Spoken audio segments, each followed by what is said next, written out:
Okay, I'm going to make a part 5 because there is so many things that I wanted to share that I never touched on. And I'd like to talk about something that happened just shortly before my near-death out-of-body experience. When I was still living down at the hole, I had a friend named Max who was staying there. He was like, he was in the Pagans or something like that, or was close to them. And he had a friend named Bear. They were both visiting me down there at that shack. And Max's dog was there, Moon, and my dog was there, Rosie. Rosie was normally really friendly girl, but when Max's dog Moon and Rosie were together, they were like the terror of the territory. If you came near our property down in Garrett Park, everybody would hear them. They'd be after you. So it was surprising that because one night when Max and Bear and I were sitting there in the living room part of the old shack, I hear both of the dogs at a particular part of the yard outside the property begin yiping, and we had the door open. It was a stone shack. They came running in through the door and was hiding under furniture with their tails tucked in. I'm thinking, what in the world are those two dogs afraid of? So I'm like, well, this is where I live. I need to go out there and check this out. So I go out the door, and I'm not really feeling too comfortable about this because what in the world were those dogs afraid of? I'm running in there like that. I go out there, and so I'm heading out the door straight out, and then off a ways to the left, there's like where the property went down a little bit. It's like a little dip in the property off to the left. I look, and there is this being standing there. And this thing was probably at least 6 feet tall. Could have been taller than that. It was pretty big, but it was not flesh. It wasn't material. It was in the shape of a human perfectly, but it was like this dark, misty blue light, all in the shape of like a man just standing there. And I'm standing there, I don't know what, like maybe 40, 50 feet from it, something like that, just looking at it. And I remember thinking, or I think I said, what or who are you? And it was just there looking at me, and I was standing there looking at it. Nothing was going on. I'm telling you, that scared me pretty bad. I went back in that shack and I sat on the couch, and my friend said I was white as a white sheet, and my lips were zipped.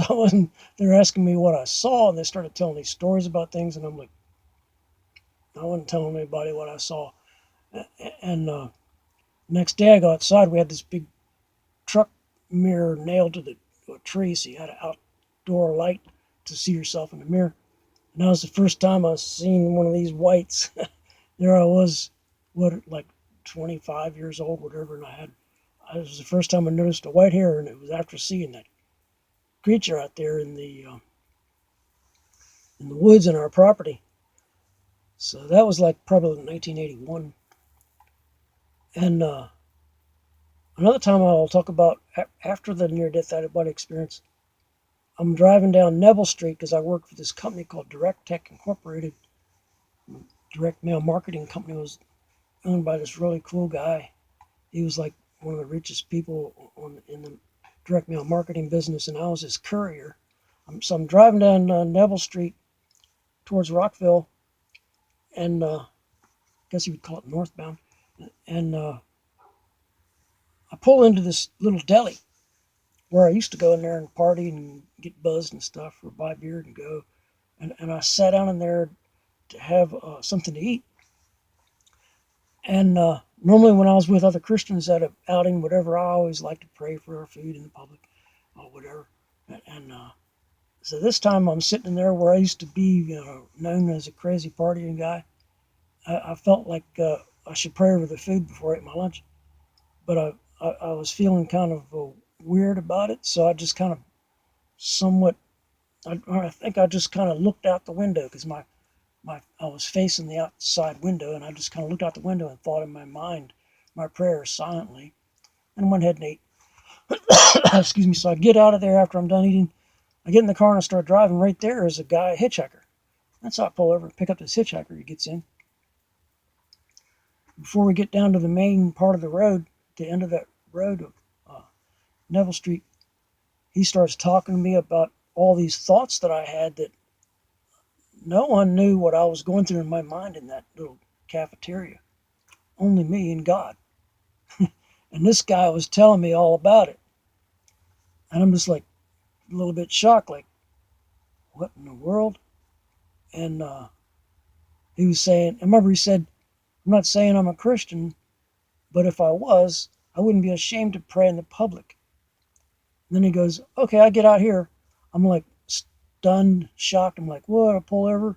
He gets out and shuts the door. And I look over. Nobody's there. Vámonos. Disappeared.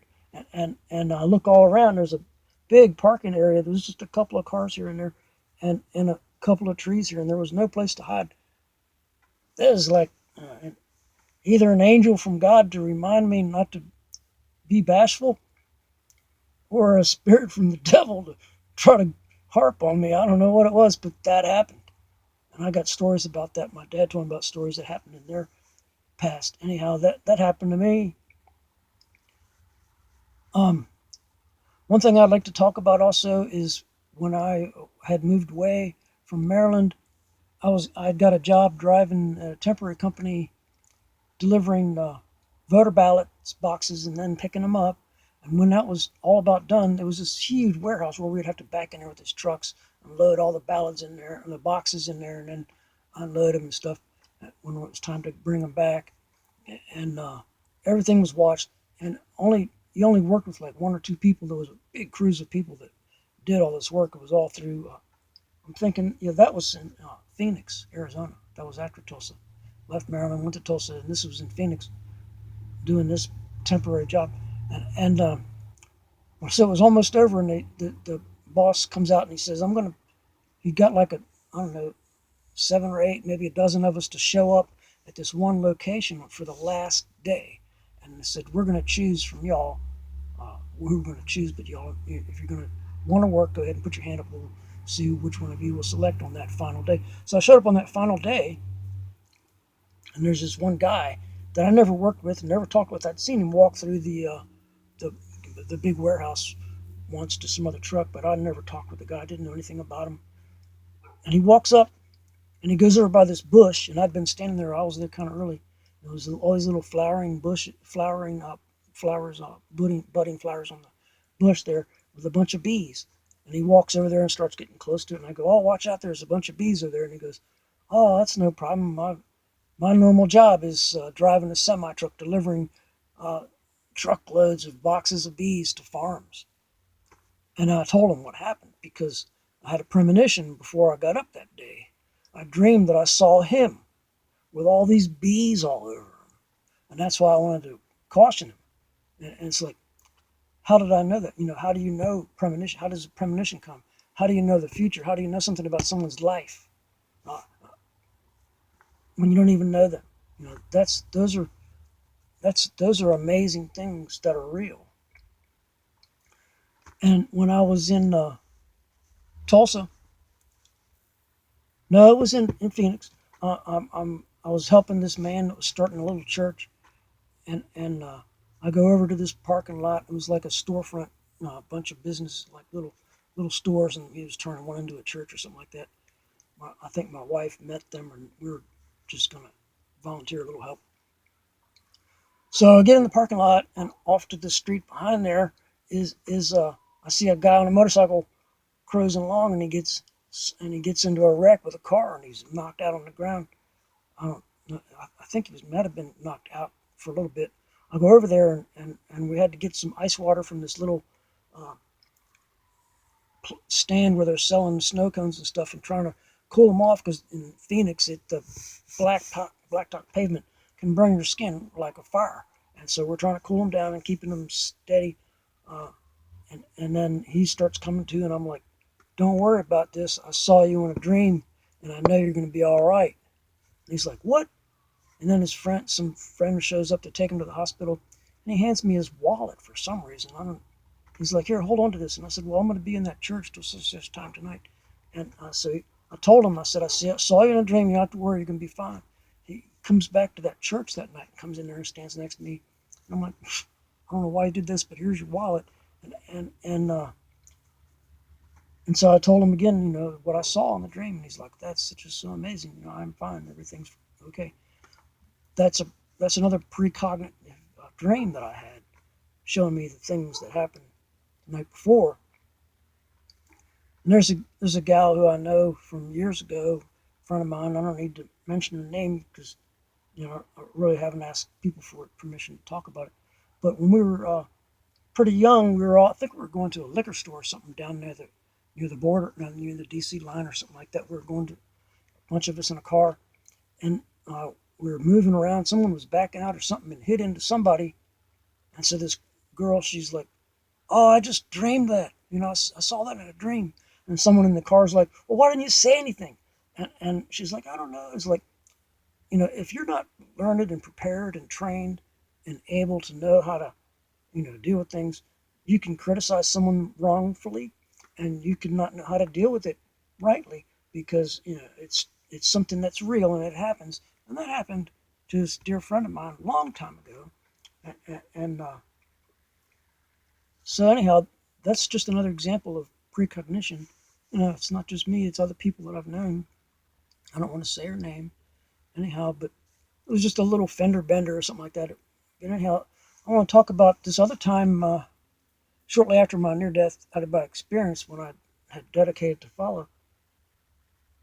I separated from the apartment where I was with Linda and was staying at my parents' in the basement, and they had a coffee table down there, and I was set up with a bed, and so I went to sleep one night. They had a couch and a coffee table and the bed next to it, and so I wake up from this dream because in this dream I dreamed that I saw Linda and this other guy who was someone else that she dated now and then in the dream, and they were together in that bed, and I come in the room in my dream, and I saw them, and he runs out one door, and she gets up, and I started reacting really badly. I was saying some bad things, and I pushed her back onto the bed, and then I went over to another corner in another part of that room, and there was another bed over there with a big sack of sugar, and I just kind of laid over to hugged onto this sack of sugar. That was symbolic. That sack of sugar was symbolic of the woman that I would meet years later and marry and have our two sons by. But in that dream, I wake up and I felt really, really bad. I felt so self-condemning for how I reacted in my dream. I don't know why someone would condemn themselves so much for a dream, but that's how I felt. And then I'm realizing there's like a flickering in the room. I look over, and on the table, the candle is lit. And all of a sudden, I got really afraid because it was this awesome sense that I knew that God was in my room. And I'm like, oh my God. And then the Lord spoke to me and just said, I lit the candle so that you would know that this dream was from me, that this really happened tonight. And now you'll know how to react goodly, you know, like a kind person, and not like your stupid, self-pitying, fleshy, natural self was. Like not like the way I reacted in my dream. So when it came about to me and her talk about that sometime later, a week later, whatever, um, I reacted kindly to her, and I knew why she was having troubles and crying because she was torn between two, and so I understood a lot of stuff. I was just like, well, whatever you choose, whatever you want to do, and it took her several times of hearing that from me to actually retain the knowledge of what I was saying that was shown to me by God in a dream, and He lit a candle so I would know that the dream was from Him. That's an awesome thing to realize happens. I mean, like God is an awesome God, and I'm not ashamed to talk about that. Even I don't offend anybody about it because it's not something bad. You don't have to worry about something bad happening to you if you give yourself into the hands of God, because he knows how to take care of His own better than we know how to take care of ourselves. Thank you, Lord, for lighting that candle and showing me how to be like Christ, not like my sin, not like myself. There was something else that happened around that time, shortly after that. Um, I met a good friend who was who used to be friends with pagans and a lot of bikers and stuff, and he became a Christian, and so we were going to this Full Gospel Businessmen's Fellowship International meeting where you go to a restaurant, you can invite people to come to hear a speaker, and it's a lot more casual than being in a church or something. So that's what they were doing. And so when we were there, there was the speaker. I don't remember who the speaker was, but at the front, near the podium at the front where we were sitting there, and all the tables at this restaurant, the front left table was the treasurer of that, whatever you call it, Full Gospel meeting, and my friend Dennis and some other people were there at that front table. And while the guy was speaking, all of a sudden I just fell into this trance vision. It's like I didn't see the place at all. All I saw was me, my friend Dennis, and there might have been someone else, and we were like playing jacks. You know those little metal toys you use with a bounce ball? Excuse me, I'm trying to get this burp to come out. And so I remember in the dream I felt like really unable to do anything. And I was like clumsy and confused. And I was like, didn't know how to this. And then, but I felt really silly in the dream with the jacks. And so I laughed out loud. And when I did that, I'm out of the trance and I'm back in this place. And I had no idea what that speaker was saying. All I knew is that I'm in the front of everybody, and I laughed out loud, and I'm just sitting there like, oh, that didn't happen. I'm not going crazy. This is blah, blah, blah, blah. And so forget about it. So I go to sleep that night and I have a dream. I forget about the dream when I wake up. But I'm in my job the next day driving for Direct Tech doing courier service, Maryland, Virginia, and D.C., all over the place. I'm driving around the Beltway. While I'm on the Beltway, I turned the channel to one. I had all these channels to where I would hear teaching and preaching and stuff that would help me learn things. And there was this one thing I put it to one day that morning after the Jack's vision. I put it to this radio channel, and this lady says, my name is such and such Stanford or Stafford, something like that. And her husband had a ministry on the radio, and she was saying, I have the gift called the word of knowledge. She goes, and I have a word for someone out there. I don't know who it's for or what it means, but as soon as you hear it, you're going to know that it's you. She goes, and the word is Jax. As soon as she said Jax, it was like, bam, it was like someone put me in a trance, and it was like, bam, I was out. I was back into that vision trance that I saw at the meeting. And then I come out of it. When I come to, I'm looking at the speedometer and the dash and stuff. I'm like, and I realize I'm driving the car, and I look up. Everything's perfect. It must have been just like a fraction of a second that happened, even though it seemed like minutes or whatever. And then I was like, I don't know, what this means. But I think when she said Jax, I snapped back. I snapped to the dream, and I saw myself in the dream. Where me and my friend who was in the dream, I saw it in like a gray area, which is different, a little different from the trance that I saw. And I was fumbling with the jacks, and so that's when I came back and saw the dashboard. And so I put my attention back to the radio, and she goes, and the word from the Lord for you is, do what I've told you to do. And I'm like, oh my God, what have I been told to do that I'm not doing? And so I went through a big ordeal with that anyhow. And it's also funny to note that some of the technology that I was shown years later involves emblems and devices that look like jacks. That's why it used to affect me so much when I saw those pawn shop signs, because they'd have like these three things with balls on the bottom, and it would remind me of the jacks from the vision, and then also later jacks from the technology. I'm busy. So that's a pretty amazing stuff about the jacks. I could go into all the details of things that I had to do to make sure I was doing what I was supposed to do. But another time I'm with several other biker bros that were Christian, and we go on this ride from Maryland up into Kaiser, West Virginia, and I'm on my old panhead chopper with a standard Springer, and all I had was these little pegs way out front for my feet, my right leg sticking way out, and so the outside of my right foot is digging into the spoon on the edge of the foot peg, and it was hurting, and my leg, I couldn't hold it up anymore, and we were already halfway there. I'm just like, God, I can't go on like this. It hurts too much, and I'm too tired working. I don't know what to do. I can't put my foot over the handlebar. And I heard this voice that said, "Put your foot around like this, bullfrog." And I didn't know what like this was, but the information was dropped in my inner being, and I saw what I ended up doing. That I found out later what it was is I could lock the heel of my boot in front of the right uh, brake pedal, which was for the rear brakes, and then between the peg and the brake, so it was adjusted to where I could lock it in there and relax, and that was cool.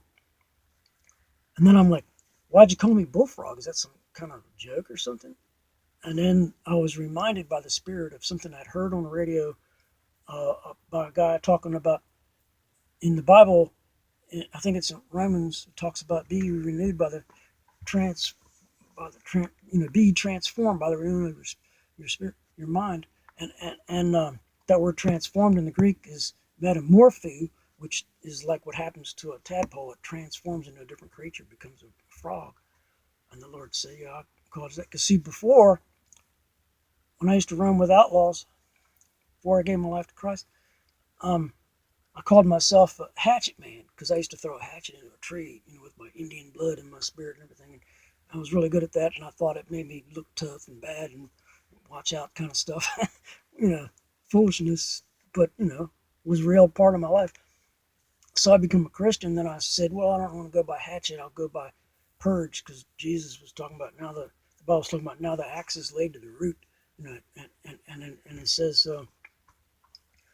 The word purge is like when you prune parts of a tree so that the rest of it flourishes better. Anyhow, that's what I took on for myself was purge hatchet, and God was like, "No, we don't even need that. We just go with bullfrog," and that really describes my walk in Christ. Is to know that I'm a new creature, which is really the main thing that anybody needs to know. You don't, if you need to know anything about religion, is that He sees you as a finished product and not the way we see ourselves. So that's a good thing to know. Anyhow, that happened. God called me Bullfrog. Still go by that. And there was a time back in Maryland, when I was still in Maryland, before Christ, I got really messed up at a party, did a whole bunch of cocaine, drank a bunch of Jack Daniels, and was waving my pistol around. Got the snot beat out of me, to put it bluntly. Some 5 or 6 guys, whatever, eventually held me up against this chain link fence and pounded and pounded. My face looked like someone put a football sideways in there. And so I remember when they were walking away, that he said, "I don't never want to see you around bikes again."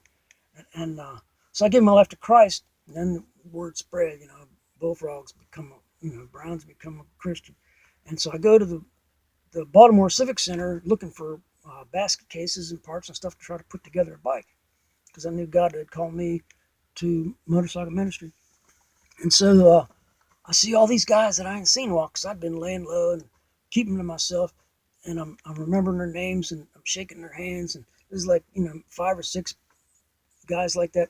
And one guy off on the side comes walking towards me, and he's got this flop hat pulled down. His beard was all growing out thick, and his shades are on. You couldn't hardly see anything about his face. And he gets close to me, and I go, and his name was Bob, but they called him Blob as a nickname because they like to watch these old sci-fi movies like The Blob. And he comes walking up to me, so I stick my hand up to him, and he slaps my hand away and throws his arms around me. I can feel it now as I'm talking about it.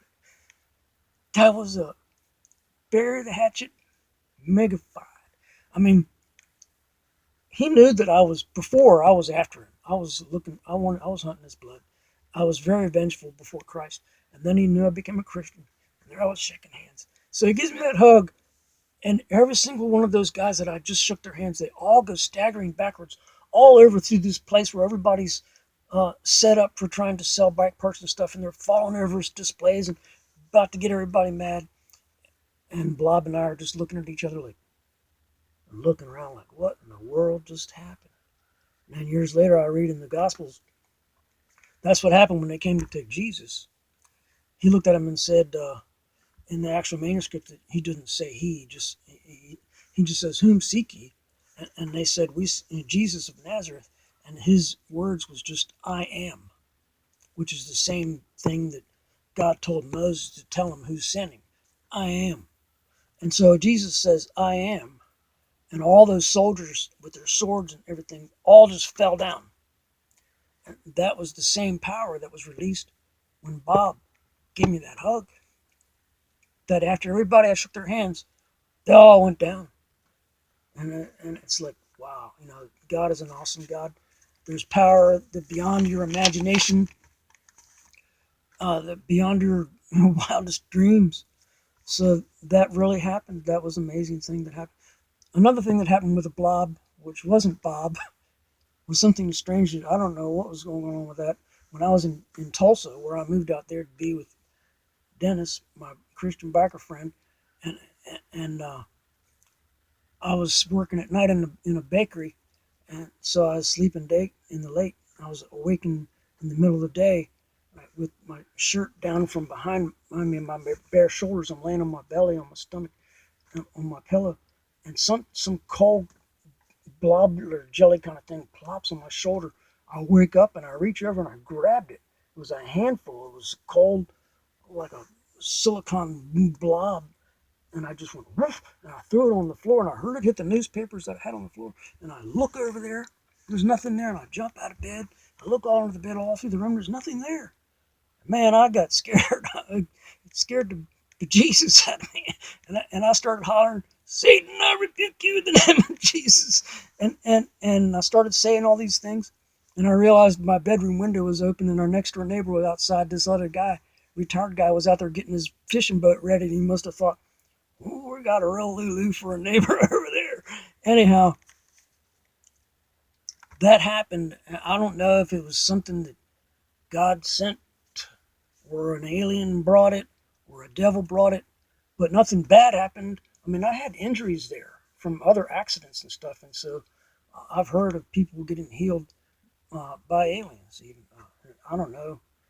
It apparently wasn't the devil. The devil did use it against me to try to, because right immediately after all that I just told you happened, I get a phone ring, and this gal calls, who's this friend of mine. Now they're out in like California or something, but we had a falling out because I thought for sure that she sent some kind of evil spirit to me to do that, and I go, you know what you're doing. So I tried to explain to them later, but they don't even talk to me anymore. I don't blame them, but anyhow, you know, maybe if they see all this and hear all this, they'll understand. I love them, and God loves them. I pray for them for goodness only. So those are some really amazing things that I wanted to put out there about all this stuff also, and so be careful what you pray for. Be careful what you think about, because our thoughts and our emotions and our meditations have power. Our words have power. Try not to speak anger. Try not to speak anything but blessings for other people. Hope for the best. That's the things that's important. To not to be careful like a worry, but just to be aware. Because that's that. We are a spirit, and we have ability, and we don't want to bring anything bad into this world. And so there you have it. Okay, I think that's probably about all I'm going to share on these.